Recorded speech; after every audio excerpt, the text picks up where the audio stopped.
A tough battle in Maryland for Ben Jealous, who's running against incumbent Larry Hogan, the Republican. He holds a huge lead when it comes to money, and also he's head of the polls.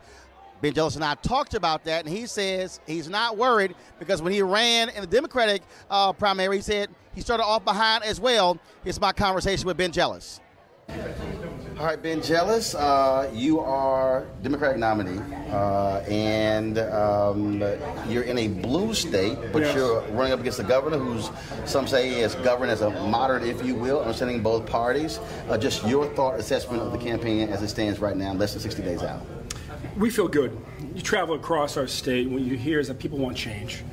They know that our schools have fallen in the national rankings every year that this governor has been in office. They know that healthcare costs have surged every year that he's been in office.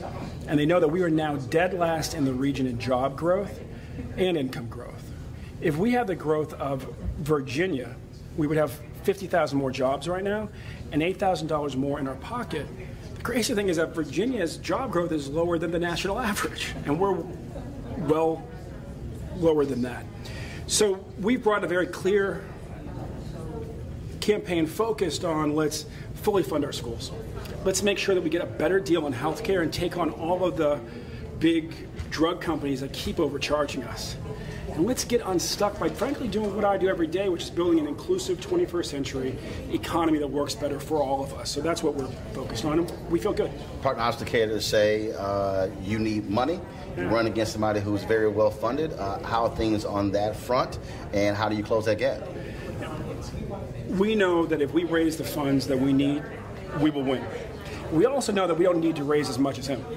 Hogan showed 4 years ago, when he was really the challenger, raised far less than the man who ran as the incumbent, that you just got to raise enough to get your message out. Things are coming together. Frankly, I'm just running the same game I did in the primary. In the primary, I started 15 points back. The polls at the start of early vote said I would lose by 7 points. I won by 10 points because we built a strong ground game and we got our message out.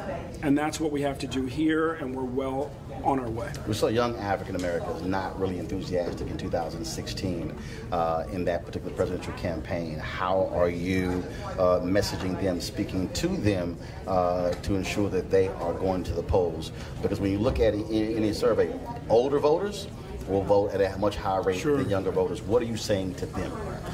We're squarely focused on ending the student debt crisis, paying for it by ending mass incarceration, on making our schools safer, our streets safer, but also stopping the killing of unarmed civilians by the cops.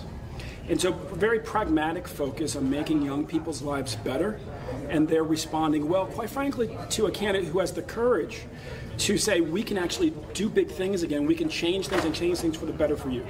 All right, Ben Jealous, always good to see you. Always good to see you. Good luck, and we'll certainly chat more before this campaign's over.